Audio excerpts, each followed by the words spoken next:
When you start building towards a goal race, planning your workouts can be tricky. So here I'm going to take you through my 5 favorite early season running workouts. Let's go. So I thought this might be the perfect time to make this video because I sense that a lot of runners are now in the early stages of training for a fall race and are just about ready to include a little bit of speed and intensity in their training plan. And besides, this is a cycle that everyone goes through a couple times a year. You finish your goal race, you take a week or 2 off, and you start building again. And it becomes a little tricky to know when exactly you should add some intensity to your training load. Going too intensely too early in a training plan can get you burnt out or injured by the end of it. But on the flip side, too little intensity can leave you flat-footed by the time the hard workouts come along. So I thought I'd share my 5 favorite workouts for building early season fitness that don't destroy my legs or leave me stale.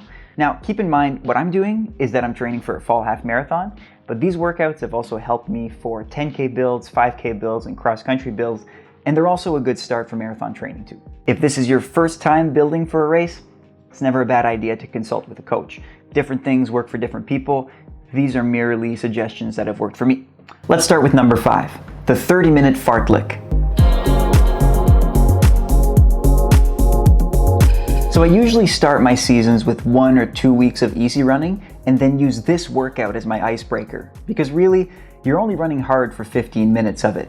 So I did say Fartlek, and if you've never heard of that, it's the Swedish word for speed play. And it refers to the workout portion where you're running 1 minute at a hard pace, call it half marathon pace, or 45 seconds, give or take, faster than your regular easy running pace.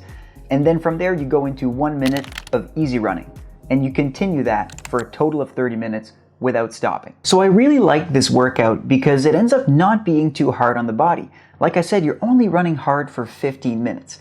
But at the same time, because you're going continuously for 30 minutes without a break, it ends up being a pretty tough workout. I also like it as a first workout of the season because the varying paces make it impossible for you to get in your head about how fast you're actually running. And that's a good thing after having taken a long break since your race and perhaps not being quite at your race fitness yet. Now, the common mistake for this workout is not in the hard minutes, but it's in the easy minutes.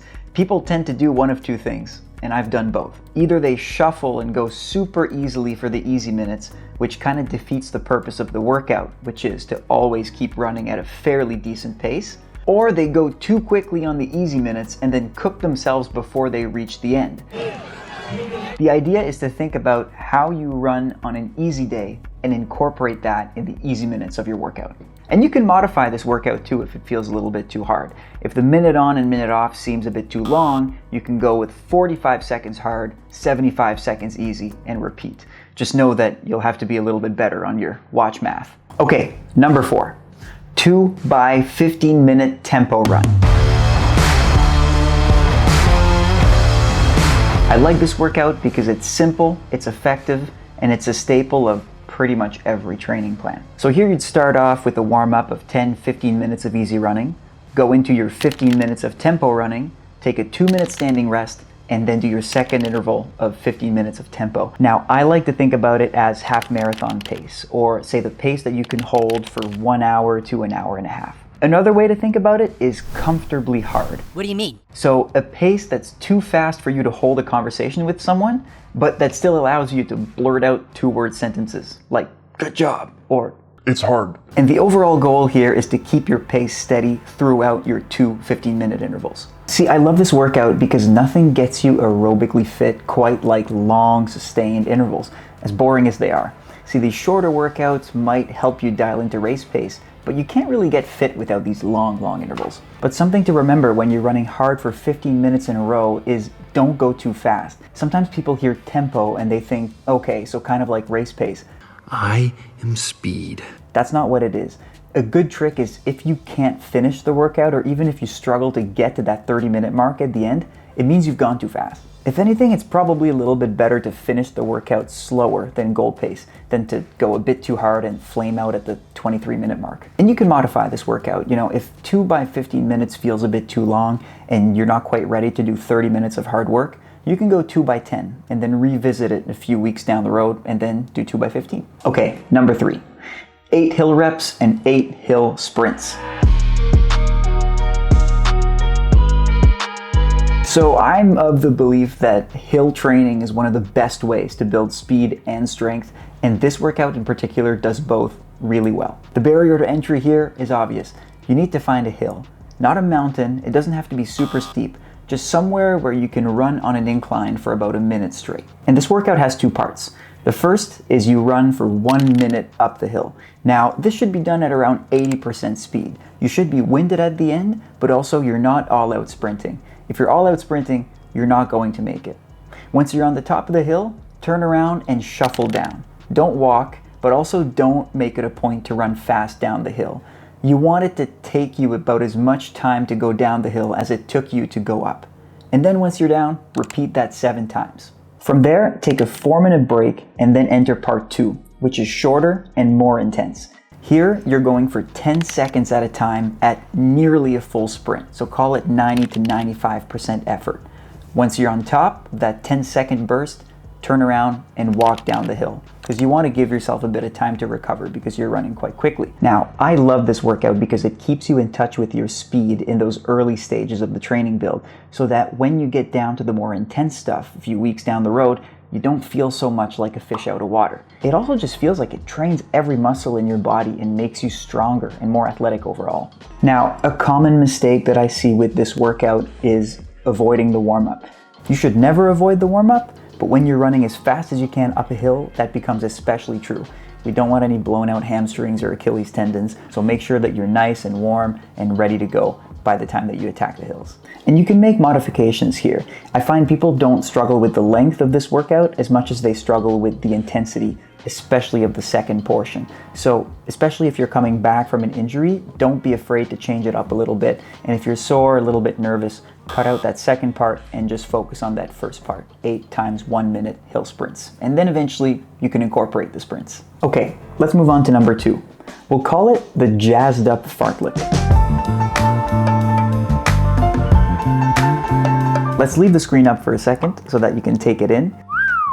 These numbers represent seconds of hard running and should each be followed by an equal amount of rest. So your workout is this: 15 seconds of hard running, 15 seconds of easy running, 30 seconds of hard running, 30 seconds of easy running, and so on and so forth.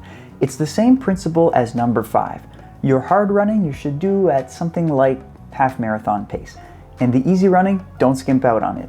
Do it as quickly as you run an easy run. Now you can get away with going a little bit faster on this one than with number 5 because overall it's less distance. So if you want to jazz it up and try to run those fast intervals at 10K pace, be my guest. The downside, meanwhile, to this fartlek is it's a little bit harder to digest mentally because you're always looking at your watch and doing math. But I still really like it because it makes it absolutely impossible to know how fast you're running. And after a while, when you do these minute on, minute off fartleks, you might get a little bit bored. So throw this one in there, jazzes things up a little. Let's get weird! So the common mistake that I've made with this workout is that I take out these first couple reps way too hard because I see 15 seconds, 30 seconds, I think, how hard can it be? And I just sprint them. Don't do that. You're gonna struggle in the middling reps. What I tell myself now when I do it is just try to keep every fast rep steady, even though you feel like you could probably hammer a sprint in that first 15 seconds. And a pro tip, if you don't feel ready for this type of pyramid, taking out one of the 90-second reps actually makes for a much easier workout.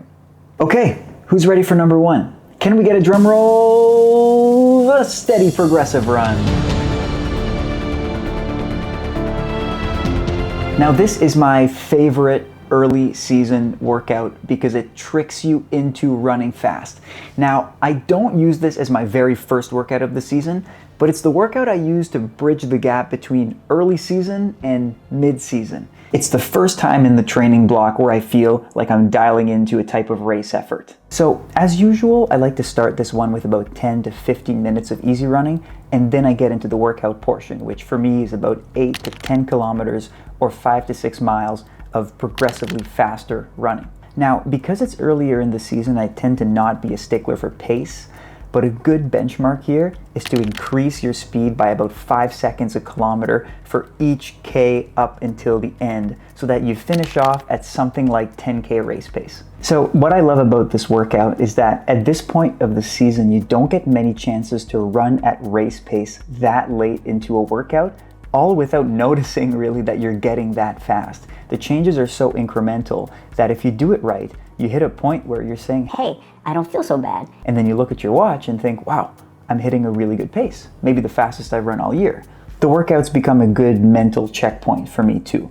If I execute it well, that tells me, okay, I'm ready to graduate from these early season workouts and then go into something that's a little bit more meaty. And a bonus thing about this workout is that it's treadmill friendly for those times when you can't get outside for whatever reason. It's really easy to control your pace and increase it after every kilometer. Now, the common mistake that I've made in this workout is to start too quickly and then hit a point where I'm not progressing anymore. If I'm doing 8 kilometers and I reach my race pace at 5, well then I've screwed it up because I'm not looking to run 3 or 4 kilometers at race pace. So a good safeguard against that is to be a little bit cerebral about how you plan the workout. So let's say that you consider your race pace to be 4 minutes a kilometer. Well then you can work backwards and say, if I want to get 5 seconds faster per kilometer all the way down to 4, that means I need to start at around 35 to 40 seconds slower than that. So let's call it a 4:35 first kilometer. And then you can go from there. And a quick modification you can make if you're not ready for 8 to 10K of hard work is just to take the workout and shrink it to 4 progressive kilometers or 6 progressive kilometers. The idea is twofold, right? You want to finish at your race pace and you want to get faster every kilometer. And if you've done that, you've achieved the point of the workout. And there you have it, my 5 favorite workouts that I've been doing for just about 10 years. Please help. If you have a workout that you really like, let me know in the comments and I will gladly give it a try. All right, happy running.